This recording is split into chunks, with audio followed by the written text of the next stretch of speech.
Entreprise et passion sur Logos FM. Logos FM. La chronique économique de Marie-Luce Beson pour faire rayonner notre territoire. La diversité de nos entreprises fait la richesse de nos territoires. Alors retrouvez mon invité sur Logos FM samedi à 9h et dimanche à 18h dans l'émission Entreprise et passion. Entreprise et passion sur Logos FM. Bonjour sur Logos FM et bienvenue dans Entreprise et passion, une nouvelle émission avec Guillaume Hugon. Guillaume, bonjour. Bonjour, merci de l'invitation. Très heureux d'être avec vous aujourd'hui. Eh bien, on va découvrir, Guillaume, qui vous êtes. Au-delà d'être le créateur de Amapi Puy-de-Dôme, vous allez d'abord nous expliquer quel est votre parcours, pas auvergnat, je crois. Pas auvergnat, même si une partie de la famille est auvergnate. Ma grand-mère maternelle était du Cantal, voilà. Mais effectivement, mon parcours s'est plutôt fait sur la région lyonnaise. En fait, donc j'ai 41 ans, maintenant 2 enfants, dont une petite qui a quelques mois. Et en fait, mon parcours, oui, s'est fait sur Lyon, avec une volonté de mailler effectivement le sport, le commerce, tout ça. Et très rapidement, du coup, j'ai fait des études d'économie, gestion sur Lyon 2. À l'université de Lyon 2 et par la suite effectivement une dernière année en alternance avec Auchan, qui à l'époque était même Attaque, ça ne nous rajeunit pas, qui à l'époque effectivement était Attaque, pour une dernière année en alternance pour justement être directeur de magasin à la sortie. Du coup, voilà. J'ai eu la chance que tout soit très bien passé et j'ai pris mon premier poste de direction d'un Auchan supermarché à 24 ans. Donc je crois que j'étais d'ailleurs le plus jeune du magasin. Donc c'est une vraie confiance de l'enseigne et en même temps un devoir qu'on a de donner de soi, de s'investir pour faire grandir les équipes, le business et rendre ce qu'on nous a offert et donné en confiance. Donc j'ai été du coup chez Auchan pendant une 12aine d'années. Donc avec des postes de directeur sur de nombreux magasins, sur la région lyonnaise, un peu plus au nord, un peu plus au sud, voilà, toujours dans le Rhône. Et après, j'ai pris un poste où j'accompagnais 14 supermarchés. Et là, pour le coup, mon aventure auvergnate a commencé. J'accompagnais 14 magasins, dont certains autour de Lyon, mais bien sûr 5 à Clermont-Ferrand. Pour ne pas les citer, ceux des Martres de Verre, Cournon, voilà. Donc une très très belle expérience d'accompagnement des directeurs de magasins, des équipes, voilà. Et ensuite, malheureusement, et bon, on est encore touché en ce moment, malheureusement, Auchan a eu quelques difficultés à cette époque-là, a décidé de faire un plan social. J'étais à l'époque dans ce plan social et je ne voulais pas sortir de l'opérationnel, je voulais continuer à garder ce lien avec des clients, avec des équipes, voilà. Et donc j'ai décidé du coup de partir de Auchan à ce moment-là, après presque 12 ans. Et donc j'ai découvert Métro. Et donc l'aventure Métro, donc le premier fournisseur, voilà, du CHR, donc café, hôtel, restaurant. Et donc après plusieurs mois sur la région lyonnaise en formation, et ben là mon aventure auvergnate a vraiment commencé de plein pied. L'implantation. Exactement. On est arrivé du coup avec ma femme en Auvergne, donc à Clermont-Ferrand, pour que je prenne la direction effectivement des halles de métro Clermont-Ferrand. Voilà. Avec déjà aussi une belle équipe en place. Avec une très belle équipe en place, effectivement. Il y avait plus de 70 salariés, des équipes très investies, une vraie force, et on y viendra, c'est aussi ce qui fait qu'aujourd'hui je suis là, une vraie force du relationnel client, une vraie force plus que de commerce, d'accompagnement. Des clients qui viennent depuis 10, 15, 20 ans, qui parfois venaient avec leurs parents, ont repris le resto, reviennent désormais avec leurs enfants pour certains. Donc il y a un vrai, là, on parle vraiment de relations humaines, de liens, ce qui m'a vraiment tout de suite plu. Et à titre personnel, on est arrivé dans la région, ma femme étant enceinte, ça va rappeler qu'il y a des choses à certains, on est arrivé en septembre 2019, donc 6 mois avant le fameux Covid.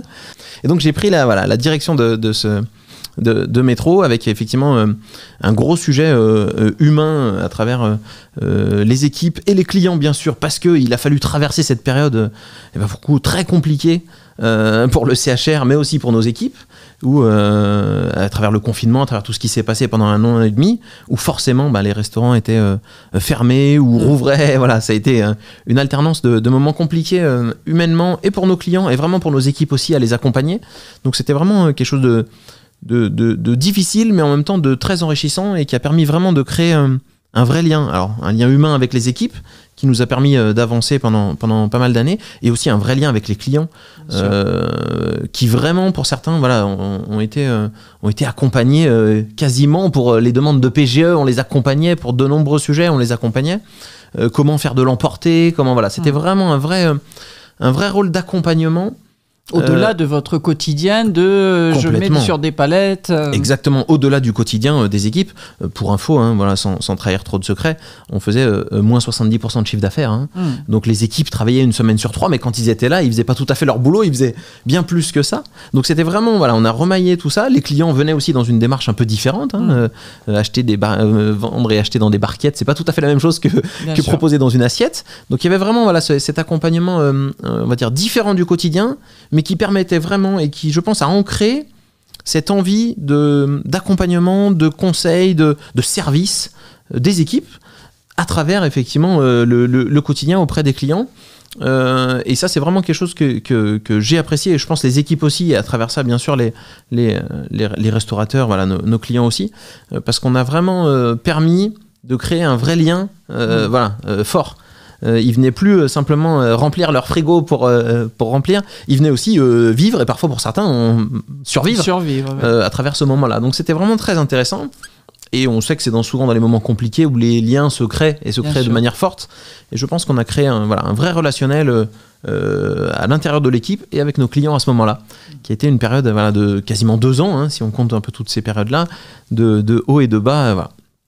Ensuite, du coup, moi, je suis resté à la direction de Métro, et un des enjeux quand on est directeur chez Métro, c'est tous les 2, 3, 4 ans de devoir déménager. Alors, pour amener un nouveau souffle, parce que parfois on peut s'endormir, voilà, pour amener un nouveau souffle managérial, pour accompagner, voilà, les équipes, amener d'autres choses, tout ça.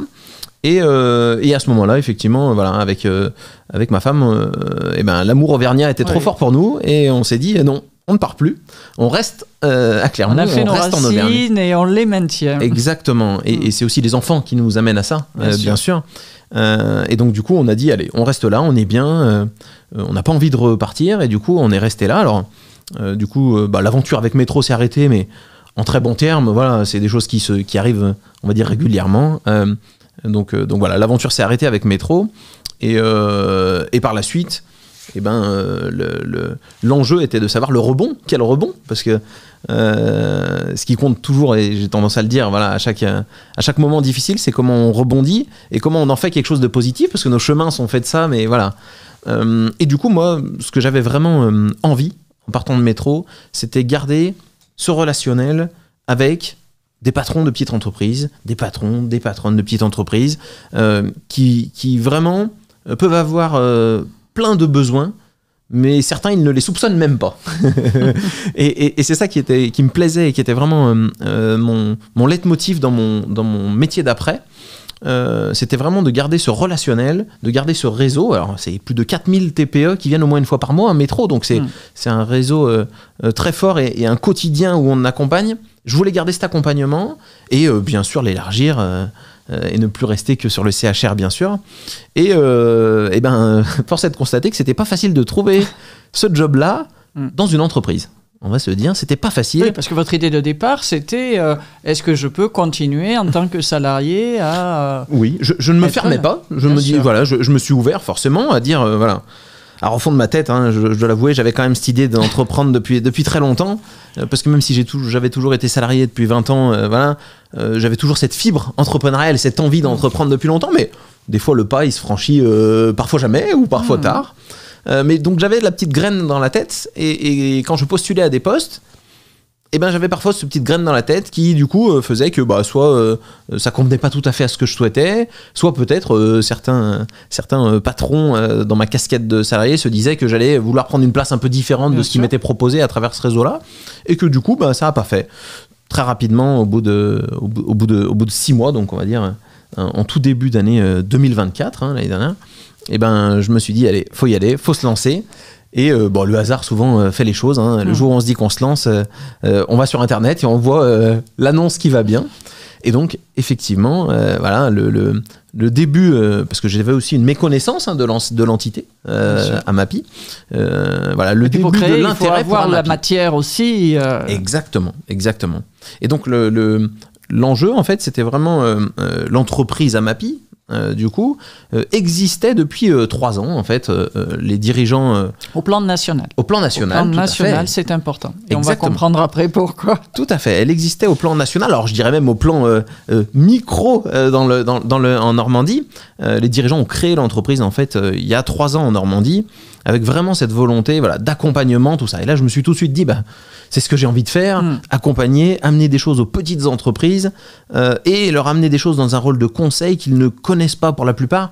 Voilà, en sollicitant un petit peu mon réseau, certains m'ont dit « il y a des choses, on aimerait que tu continues ça ». Et j'ai dit « allez, on continue, on y va ». Et donc l'entité, effectivement, nationale cherchait des dirigeants qui voulaient créer leur entité dans un département ou plusieurs départements, afin, effectivement, de démarrer l'aventure et d'être, on va dire, en quelque sorte, pour simplifier, en franchise, en contrat de marque, en fait. Voilà. Donc après, on se questionne, parce que c'est des enjeux qu'on ne connaît pas. Il faut aller voir un comptable, il faut aller voir un juriste pour créer l'entreprise. J'y vais, je me lance. Et, une chambre de commerce ? Une chambre de commerce, bien sûr. Alors, pour l'anecdote, et je ne l'ai pas dit, j'étais effectivement déjà... on va dire, invité à la CCI auparavant, sur toutes les commissions tourisme et commerce, bien avec sûr. La casquette de métro, bien sûr, on agrège et on voit quand même ce qui se passe sur ces sujets-là. Et donc, Claude Barbin me faisait régulièrement confiance pour intervenir sur ces commissions-là, ce qui était vraiment un vrai enjeu, pour faire un petit aparté, un vrai enjeu très intéressant pour moi, parce que ça m'enrichissait de tous les sujets que propose la CCI, à travers effectivement les différents clients, les différentes typologies. Et en même temps, moi, ça me permettait aussi d'apporter ma pierre à l'édifice de quels sont les besoins aussi d'une corporation qui, mine de rien, est importante sur le tissu local, et d'amener un peu ça. Et donc effectivement, la CCI, j'ai eu la chance d'y aller très régulièrement, de connaître du monde, et du coup, effectivement, à travers ça, d'échanger avec certains aussi dans des questionnements sur la création de l'entreprise, bien sûr. Et du coup, l'entreprise créée, comme on dit aujourd'hui, je pense que beaucoup d'auditeurs ne connaissent pas Amapi, parce que je suis le premier, du coup, sur l'Auvergne-Rhône-Alpes, même, pour dire. On a aujourd'hui, du coup, 30 agences, 30 indépendants, qui du coup sont rattachés au siège, et qui du coup, effectivement, amènent, on va en discuter un peu plus, tous ces avantages pour les dirigeants. Guillaume, vous allez maintenant nous parler de cette franchise, nous avez-vous dit, que vous venez de créer sur Auvergne-Rhône-Alpes, vaste territoire, mais territoire que vous connaissez, puisque après des études d'économie et de gestion et une alternance chez Exement Attaque, vous avez passé 12 ans chez Auchan dans le Rhône, avant de devenir directeur du métro de Clermont-Ferrand. Et là, ne pas avoir envie de quitter cette belle Auvergne et donc de créer une entreprise ici. Alors cette entreprise, une franchise, nous avez-vous dit, mais peut-être déjà nous expliquer ce que les créateurs d'Amapi avaient imaginé au départ. Vers quoi sont-ils allés ? Complètement. Déjà au départ, parce que beaucoup font des erreurs dans l'écriture ou dans le nom de Amapi, c'est bien Amapi. Alors vous avez bien compris le jeu de mots avec Aya Mapi. C'est bien Amapi, et pour l'anecdote, c'est en fait les initiales du couple de dirigeants qui ont créé l'entreprise. Adrien et Aurore Mao. Donc ça mérite de le savoir comme ça, et ça permet le jeu de mots avec. Et donc effectivement, eux ont créé en fait l'entreprise en Normandie, directement dans leur territoire, autour de Caen, afin vraiment d'amener aux petites entreprises tous les avantages dont bénéficient les grandes entreprises, et bien sûr les dirigeants et les salariés des grandes entreprises. Alors, avec un terme un peu barbare qui aujourd'hui commence à se démocratiser, ce qu'on appelle un CSE externalisé. C'est-à-dire les petites entreprises qui n'ont pas accès à ça parce que n'ont pas d'élus, n'ont pas de comité d'entreprise historiquement qui est devenu CSE désormais, n'avaient pas accès à ces choses-là, n'avaient pas accès à tous ces avantages, ou avaient accès de très loin, et parfois bavaient en parlant à des gens qu'on connaissait dans des grandes entreprises, et on en a quelques-unes qui ont des très beaux CE autour de nous. Mais effectivement, c'était vraiment cette volonté-là.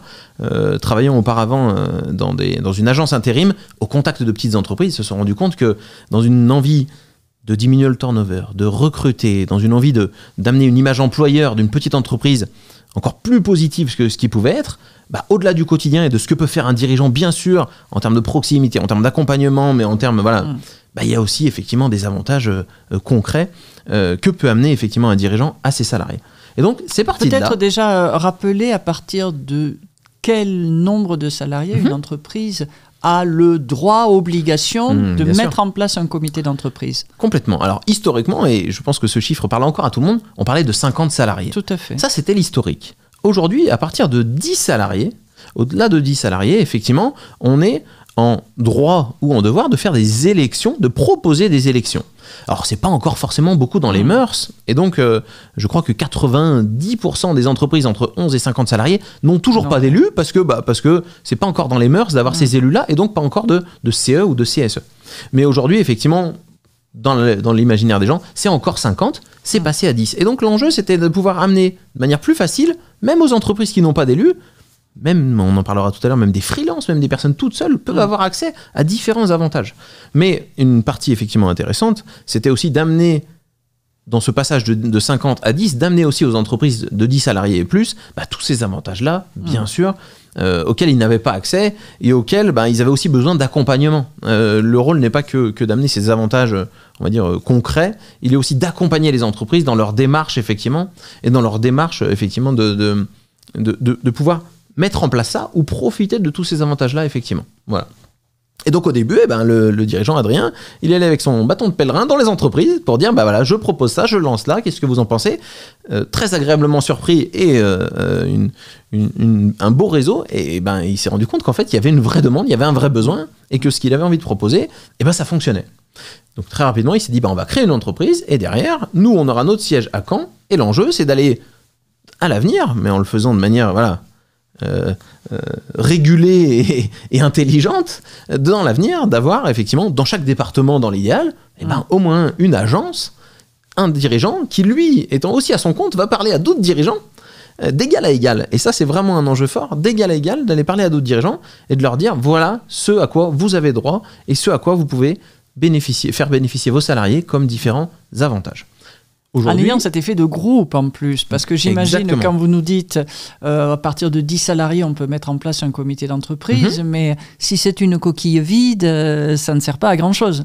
Ah, on est bien d'accord, complètement. Et on va rentrer après dans le détail des différents avantages, mais effectivement l'enjeu c'était vraiment d'accompagner chaque dirigeant avec un dirigeant dans chaque département, pour le côté égal à égal, et effectivement un effet aussi, comme vous le dites, de groupe, et un des gros enjeux les plus forts, et c'est aussi ce qui me tenait à cœur en restant à Clermont, un enjeu local à travers de la place dans l'écosystème, à travers effectivement des liens avec les différentes CCI, le MEDEF par exemple pour certains, c'est mon cas, et effectivement l'enjeu d'aller créer du lien en local avec ces dirigeants-là et de leur amener effectivement ça, et on va le dire aussi, de faire vivre la marque qui pour le coup est encore jeune et on va dire en large progression, mais encore balbutiante parce qu'encore une jeune entreprise. Voilà. Donc la marque étant peu connue, l'enjeu c'est aussi d'aller chacun avec son bâton de pèlerin, aller rencontrer des dirigeants par différents moyens pour leur apporter effectivement et leur apprendre pour la plupart tous les sujets qui gravitent autour de ça. Voilà. Pour rentrer après concrètement dans le sujet effectivement des CSE externalisés, et donc de ce que je propose aujourd'hui et ce que les dirigeants peuvent mettre en place pour leurs salariés, l'idée c'est d'avoir vraiment une plateforme complète, indépendante, la plus grande du marché, et d'amener tous les avantages qui tournent autour effectivement du comité d'entreprise ou des avantages salariés dans leur ensemble. Alors on connaît tous effectivement dans différents comités d'entreprise de grandes entreprises, des gens qui ont des réductions au cinéma, des réductions sur leurs vacances, des réductions sur plein de choses. Alors bien sûr, nous on propose ça avec une application.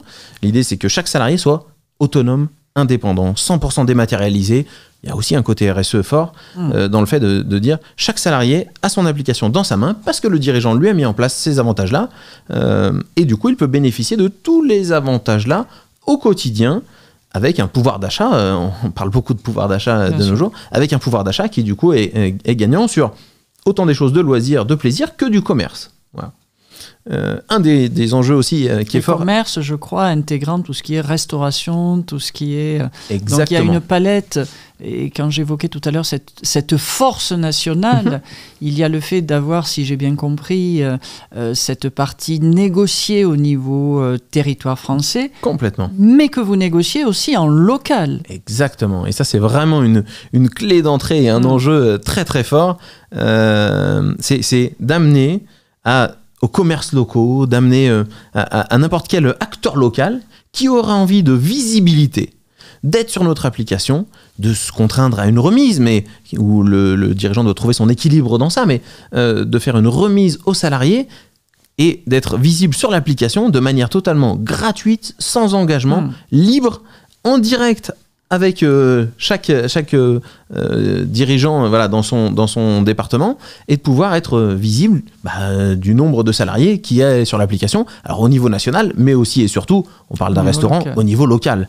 Et donc c'est un vrai enjeu aussi presque sociétal, qui moi me plaît beaucoup, c'est de pouvoir amener à n'importe qui, de manière gratuite, une visibilité possible. Rien que la semaine dernière, je crois que j'ai vu une quinzaine de personnes de tout secteur qui avaient envie, que ce soit un coiffeur, un restaurant, un architecte d'intérieur, plein de gens qui ont envie d'être sur une application pour avoir de la visibilité. Et en tant que dirigeant, mon enjeu, moi, c'est de leur amener de la visibilité, certainement des nouvelles rencontres, des nouveaux prospects, et du coup, c'est un vrai gagnant-gagnant. Les salariés sont contents, le dirigeant qui du coup est sur l'application est content aussi parce qu'il fait vivre sa marque, et il a aussi des nouvelles rencontres à travers ça. Donc oui, complètement. Et ça c'est un vrai enjeu, le local, qui nous différencie parce que on est vraiment les seuls à avoir cette entité nationale qui du coup va négocier le national avec des offres qu'on connaît très bien sur les gros cinémas, sur les gros parcs, et en local, de tout. Quasiment 200 partenaires locaux juste sur le Puy-de-Dôme au jour d'aujourd'hui. Et vous l'avez compris, ça fait à peine un an que j'ai démarré l'entreprise. Donc il y a une vraie demande et un vrai rôle sociétal et d'accompagnement aussi à ce niveau-là. Voilà, tout à fait. Et puis une palette qui est vaste et qui pour une TPE est inestimable, c'est pouvoir apporter ce que vous appelez cette fameuse tirelire, mais pouvoir aussi apporter de la carte restaurant, pouvoir apporter du chèque cadeau. Alors, quelques mots là-dessus. Complètement. L'enjeu, c'est vraiment d'avoir une solution sur mesure par rapport aux dirigeants, mais aussi par rapport aux envies des salariés. Et le dirigeant a envie d'amener des avantages à ses salariés ou à lui-même, et il a cette palette très large, effectivement, d'avantages. C'est lui qui va choisir quels avantages il a envie d'embarquer avec ses équipes, quel avantage il a envie, parce que chaque avantage a plutôt son secteur, effectivement, d'adaptation. Alors, vous l'avez très bien dit, il y a la carte restaurant qu'aujourd'hui chacun connaît, qui du coup permet d'aller au restaurant, mais aussi d'aller faire des courses sur des achats du quotidien plutôt typé snacking, mais assez large. Il y a aussi bien sûr les chèques vacances, leur nom l'indique bien, pour partir en vacances, mais aussi sur du quotidien des restaurants locaux. Donc voilà, il y a aussi un enjeu fort. On propose aussi effectivement les chèques CESU, donc qui sont les chèques emploi-service universels, c'est-à-dire de pouvoir, pour payer effectivement soit la nounou, la crèche, une femme de ménage, tous ces emplois, pour la plupart de particuliers à domicile ou à l'extérieur, qui permet effectivement aux dirigeants et aux salariés d'avoir ces avantages-là directement sur ces enjeux-là, mais aussi à côté de ça, les chèques cadeaux, que beaucoup connaissent, qui vont dans énormément de grandes enseignes, et un sujet qui pour le coup est très peu connu et très peu accessible des petites entreprises, qui est ce qu'on appelle communément la tirelire, je vais le dire avec le vrai terme, qui est ce qu'on appelle le budget œuvre sociale. En fait, une grande entreprise, ce budget œuvre sociale, il l'utilise en le donnant directement aux élus, au CSE, et le CSE arbitre et flèche ce montant comme il le souhaite. Alors, des billets de cinéma, des voyages, bien sûr, complètement. Mais vous avez aussi, à travers ça, ils se servent aussi de ce budget-là pour faire des arbres de Noël, pour faire différentes choses, parfois les licences sportives dans certaines entreprises. Voilà. L'enjeu dans une grande entreprise, c'est que c'est les élus qui flèchent ce montant-là. C'est très bien, mais parfois, certaines personnes ne peuvent se sentir pas très concernées par ce qui est fléché dans ces avantages-là. Le gros avantage, effectivement, de notre proposition aujourd'hui, c'est que chaque dirigeant va mettre directement cette fameuse tirelire, donc ce montant d'œuvre sociale, directement à chaque salarié, sous forme, on l'a dit, de tirelire directement sur l'application. Et ça, c'est un vrai enjeu différenciant intéressant, et où chacun va, du coup, arbitrer ce que lui souhaite faire de ce montant-là. Et donc, les œuvres sociales peuvent être utilisées sur tout ce qui est sport, culture, loisirs, vacances, service à la personne. Donc, il y a un panel très large. Le plus dur, comme je dis souvent, c'est de choisir. Comment on veut arbitrer ce montant-là ? Alors, ça va bien sûr du billet de cinéma aux vacances, sur des forfaits de ski, sur des billets d'avion, sur des billets de train. Sur tout ce qui peut être du sport, de la culture, du loisir. Vous allez au musée, vous allez en France, à l'étranger, bien sûr. Voilà. Et donc, c'est un vrai enjeu pour les salariés, bien entendu, parce que ça leur fait du pouvoir d'achat concret en plus. Au-delà d'avoir des remises sur leurs vacances, en plus, c'est leur patron qui leur finance une partie de leurs vacances. Donc, c'est un gagnant-gagnant. C'est quasiment une véritable prime. C'est une vraie plus-value en termes de management, je pense. Complètement. Et de marque employeur, d'image employeur, parce que autant dans une grande entreprise, ce montant-là, il est... on va dire, géré par des élus CSE. Dans une petite entreprise, c'est le dirigeant directement qui va adresser, qui va flécher ce montant-là à chaque salarié. Et donc le salarié est d'autant plus gagnant qu'en fait, son patron lui met cette tirelire-là, que lui arbitre comme il le souhaite, et qu'en plus, il faut le savoir, et je le dis bien fort, un dirigeant de petite entreprise qui le fait n'est pas obligé de le faire. Donc ça reste de la plus-value pour les salariés. C'est un vrai enjeu, voilà. C'est vraiment une volonté des dirigeants de valoriser leurs salariés, de leur amener des choses en plus, avec des choses qui sont effectivement intéressantes, différenciantes, et plutôt, on en entend beaucoup parler aussi, dans l'équilibre vie privée, vie pro, avec des choses différenciantes, beaucoup de culture, de sport, de loisirs, voilà, des choses vraiment différenciantes. Et non imposables. Et non imposables aussi, pour les salariés bien sûr, et avec certains avantages effectivement fiscaux bien sûr. Et quand on dit avantages fiscaux, c'est cotisations sociales pour le dirigeant, avec des cotisations sociales qui sont réduites dans tous ces avantages-là bien sûr. Et pour le salarié, c'est vraiment de l'argent qu'il a en plus, non imposable, qu'il peut arbitrer comme ça effectivement. Moi, j'ai été très très agréablement surpris dans mes démarrages et dans les entreprises qui effectivement ont mis ça en place pour leurs salariés. Je ne m'y attendais pas à ce point-là. Le lundi matin, j'avais des patrons qui m'appelaient en me disant « Mes salariés sont allés au PAL, par exemple, à Royatonic, sont allés des choses en local, et ils m'ont remercié le lundi en me disant « Merci, parce que c'est grâce à vous, patron, qu'on y est allé. » Le fait que ce soit arbitré vraiment et fléché sur des choses loisirs, culture, les salariés sont vraiment, ils s'en souviennent, et c'est pas comme du salaire, on va dire, normal ou une prime qui serait très large, qui est donnée et qui est parfois arbitrée sur d'autres choses. Là, c'est vraiment une bouffée d'air aussi, parfois dans le pouvoir d'achat des salariés, sur des choses différenciantes. Et moi, ça m'a beaucoup touché au début, et je m'en sers souvent d'exemple, parce que on s'y attend pas, mais c'est encore plus engageant et encore plus déterminant, et en termes d'image employeur et de marque employeur, c'est encore plus déterminant souvent que le salaire, parce que c'est vraiment quelque chose qui est différenciant et que chacun arbitre comme il le souhaite. Voilà. Alors pour terminer cette émission, et on sent bien votre passion, on aurait pu continuer, mais notre rédac chef ne serait pas d'accord. Comment est-ce qu'on vous contacte, Guillaume Hugon ? Eh bien, vous avez tous les canaux disponibles aujourd'hui. Alors bien sûr, le premier, effectivement, pour voir un peu effectivement, ce qui est proposé, vous avez aujourd'hui le site internet de Amapi pour aller vous renseigner sur l'offre globale qui est proposée aujourd'hui sur Amapi. Et l'idée, c'est d'avoir effectivement un contact en local. Donc mon contact en local, vous l'avez effectivement à travers mon LinkedIn directement. Donc Guillaume Hugon, vous retrouverez effectivement... H-U-G-O-N. H-U-G-O-N, tout à fait, Guillaume Hugon, H-U-G-O-N, que vous me retrouvez sur LinkedIn. Et après, bien sûr, par téléphone ou par mail. Effectivement, guillaume@amapi.fr. Voilà. Merci à vous, et j'espère que vous nous ferez partager encore d'autres belles histoires. Continuez à écouter Logos FM, et à très bientôt dans Entreprise et Passion. C'était Entreprise et Passion sur Logos FM, la chronique économique de Marie-Luce Beson pour faire rayonner notre territoire.